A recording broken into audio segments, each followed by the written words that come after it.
Bonsoir, merci de nous rejoindre. Voici les titres de votre journal. Statu quo à Kouawa, les jeunes sont restés à la tribu de Méa, la SLN, la mairie, la Diminque et l'État à la mairie. Une rencontre avortée et une nouvelle tentative est prévue demain. Les détails dans quelques instants.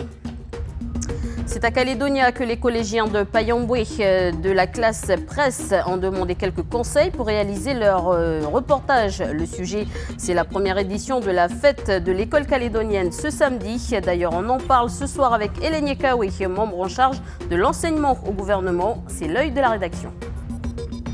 Suite de notre feuilleton consacré aux pompiers volontaires qui se préparent à l'arrivée de la saison des feux, je vous propose ce soir de suivre Jean-Philippe Tiaounian, pompier volontaire de la caserne de Koné, la commune dont il est originaire. Je vous le disais en titre, à Kouawa, le statu quo continue autour de la mine de la SLN à l'arrêt. Une réunion s'est tenue aujourd'hui à la mairie. Cette rencontre regroupait la mairie, la SLN, la Diminque, les coutumiers et l'État. Les jeunes à l'origine du blocage et qui s'opposaient à l'exploitation des nouveaux sites ne se sont pas rendus sur place car ils voulaient que cette réunion se fasse à la tribu de Méa. Écoutons Marie-Paul Tourtre-Tcholoué, commissaire déléguée de la province Nord. Les jeunes ne se sont pas présentés effectivement. Ils auraient préféré que la réunion se tienne ailleurs, donc ils ne sont pas venus. Nous avons quand même tenu cette réunion avec les représentants des coutumiers et donc nous avons eu des échanges et nous avons convenu de rappeler les jeunes pour une nouvelle réunion dans les prochains jours pour répondre à leurs questions comme ils l'avaient souhaité. Nous sommes toujours là, prêts à se revoir là-dessus, en présence des services, en présence de la SLN qui est venue avec vraiment tout ce qu'il faut pour documenter les jeunes, pour répondre à leurs questions sur les autorisations. Ils ont des questions très précises qu'ils ont exprimées à Méa-Mébara. Donc tout le monde est mobilisé pour les rencontrer prochainement et répondre à ces questions. Voilà, je vous le disais précédemment qu'une rencontre est prévue demain. On vient de l'apprendre à l'instant, Nicolas Hulot, ministre de la Transition écologique et solidaire au gouvernement national, a démissionné. Il a déclaré « Je prends la décision de quitter le gouvernement » en y ajoutant « Je ne veux plus mentir ». Fin de citation. Nicolas Hulot avait occupé ce poste depuis mai 2017. Parlons enseignement, cette fois-ci, 962 élèves volontaires de 40 établissements scolaires des 3 provinces du primaire et du secondaire se retrouveront ce samedi au Centre culturel Tjibaou pour la fête de l'école calédonienne. Nous nous sommes demandé quel est l'objectif de cette rencontre et pour mieux comprendre, nous sommes allés aussi à la rencontre des collégiens du collège de Payamboué à Koné. C'est l'œil de la rédaction.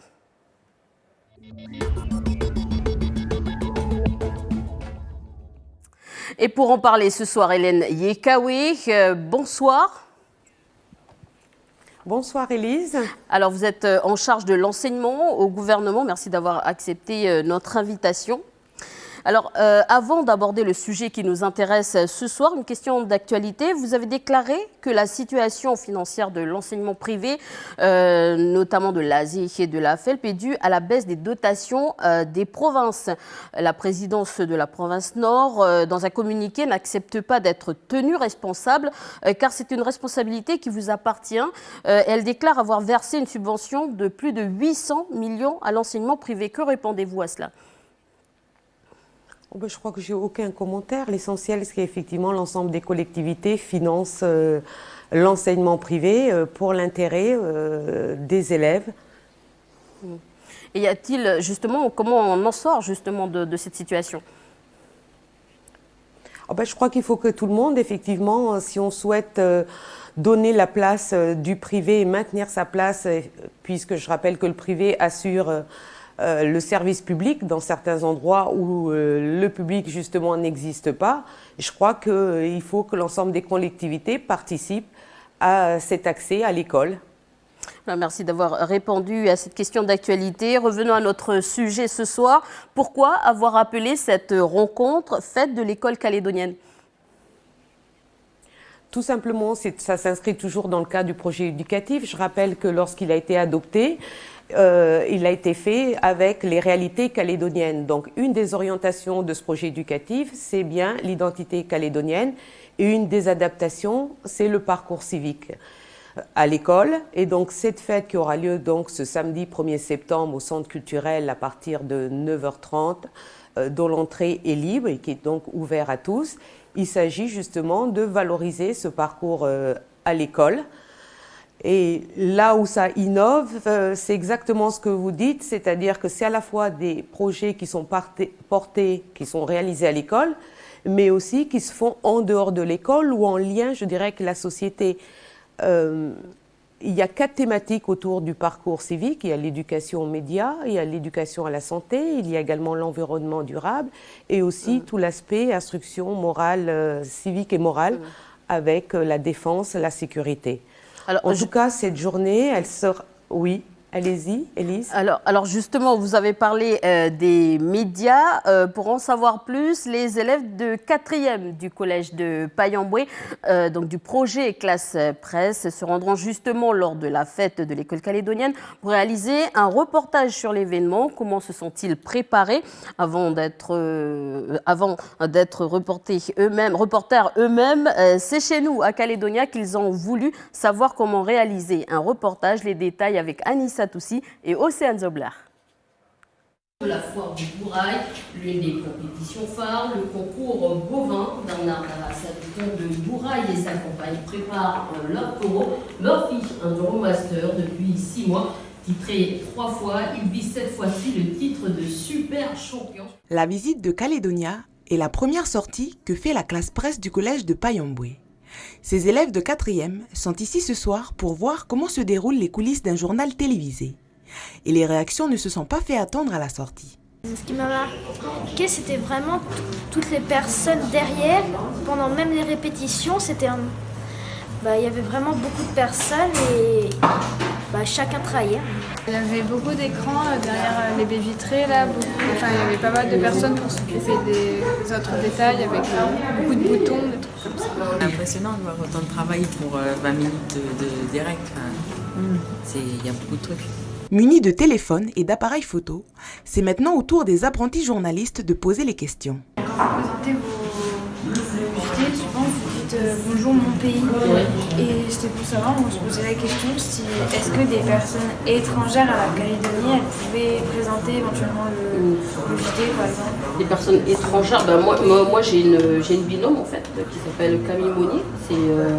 Elle est au pays depuis longtemps, mais c'est une métropolitaine en fait, et elle est là au pays, elle a sa manière de présenter le journal, elle ne dit pas forcément bonsoir mon pays, mais elle dit bonsoir, bienvenue dans votre journal. Moi j'ai voulu en fait en même temps dire mon pays, c'est parce que j'accueille en fait les gens en fait à écouter l'actualité, et on va dire que c'est assez humble parce que on ne fait pas toute l'actualité du pays. En fait, j'invite les gens à regarder l'actualité que nous, notre rédaction, avons choisie. Cette classe presse a été créée l'an dernier.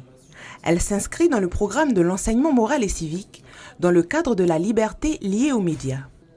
L'objectif pour les professeurs est de permettre aux élèves de développer leur esprit critique. Mais aussi leur ouverture d'esprit par rapport aux informations qu'ils reçoivent tous les jours dans les différents médias, que ce soit en lien avec les réseaux sociaux qui transmettent qui véhiculent beaucoup d'informations et beaucoup d'informations parfois fausses, mais aussi avec les médias et notamment les médias locaux comme Calédonia. Ça a été très bénéfique pour eux puisque nous, le retour avec la collègue que l'on a au collège est très positif.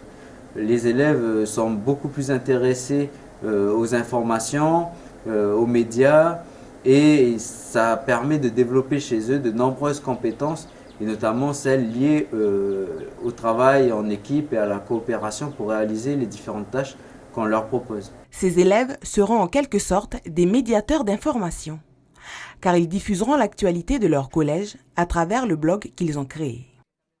Alors, Hélène Yekawe, par rapport à ce reportage, est-ce que c'est un moyen de préparer ces élèves à être citoyens ? Mais bien évidemment, c'est l'objet même du parcours civique, c'est de former des futurs responsables, comme vous le dites, des jeunes qui seront citoyens. Et donc le fait de pouvoir découvrir, je dirais, les coulisses de Calédonia, les différentes facettes, je dirais, d'une télé, ça aussi, ça participe à développer l'esprit critique et donc avoir une certaine distance par rapport aux médias.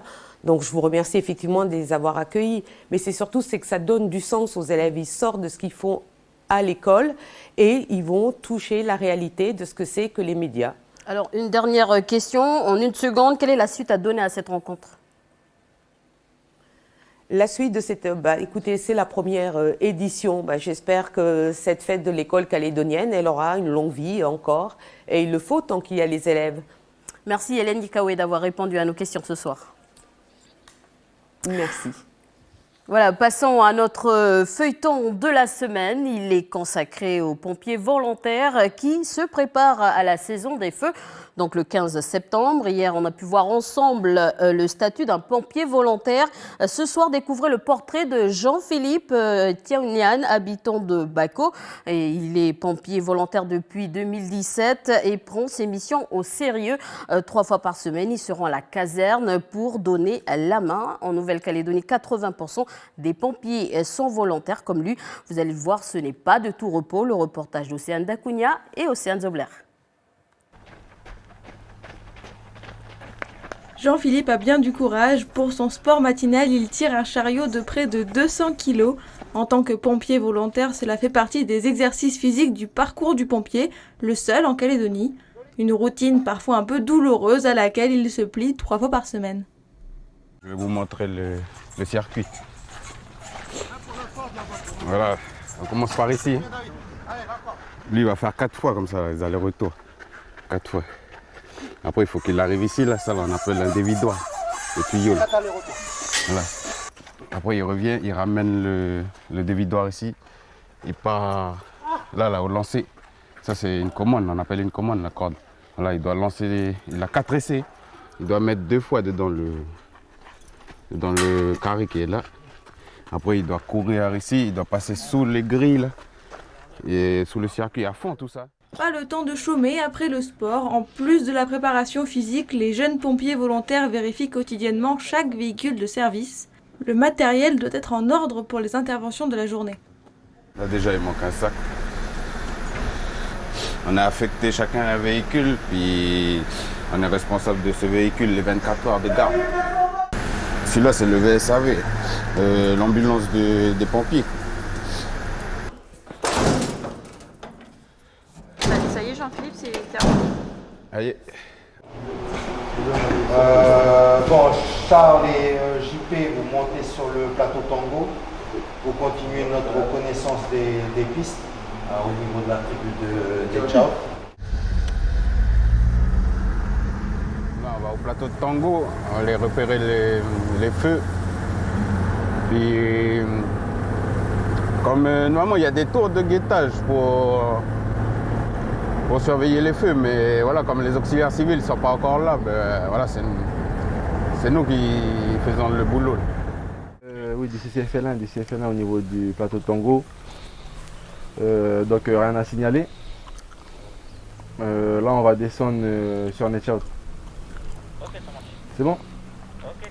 Ok, je te rappelle tout à l'heure. Oh, là, tout à l'heure. Sur la rivière, ici, il y a de l'eau. On va sur Netchout pour prendre tous les chemins en terre, hein, pour bien connaître la route, bien voir les points d'eau aussi s'ils ne sont pas séchés, ou pour repérer les routes où on a accès au feu. C'est important de faire ça avant la saison des feux. Oui. Pourquoi? Comme ça, après, quand on attaque un feu, mais on n'est pas perdu, on sait où passer, où l'attaquer. Voilà, par rapport au vent aussi, voilà, que ça soit le moins dangereux possible pour nous aussi.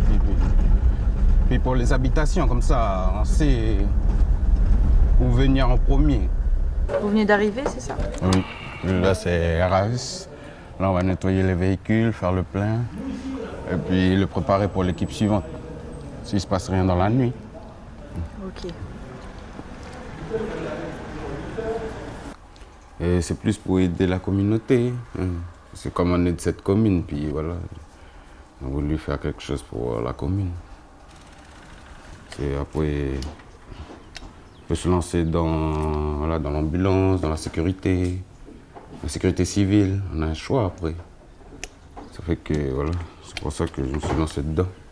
Être sapeur-pompier volontaire, c'est pas un emploi, hein, c'est un engagement citoyen.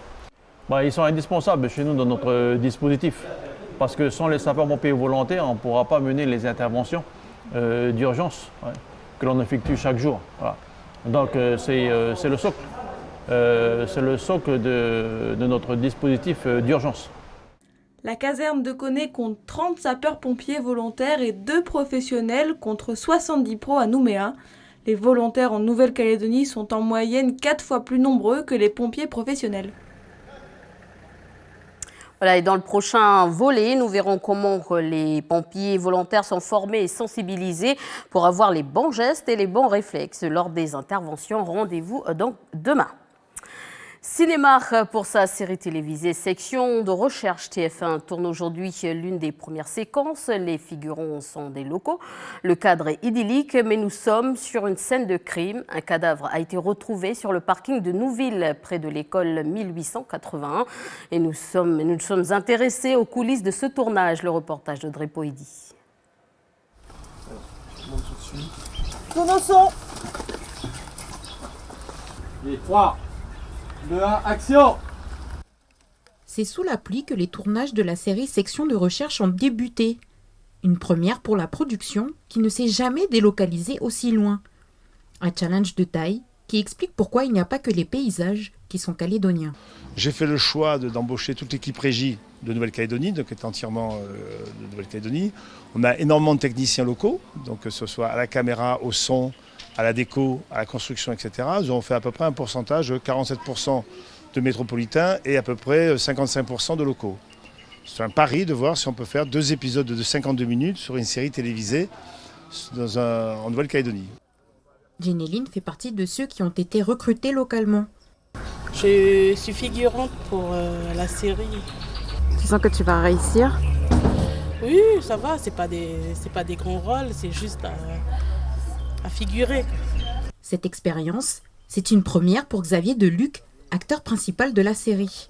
Tout va très très bien, on est super bien accueillis à l'hôtel, on a des relations avec les personnes ici, toutes sortes de personnes et c'est formidable. Le tournage se passe bien, c'est un beau cadeau quoi, qu'on nous fait.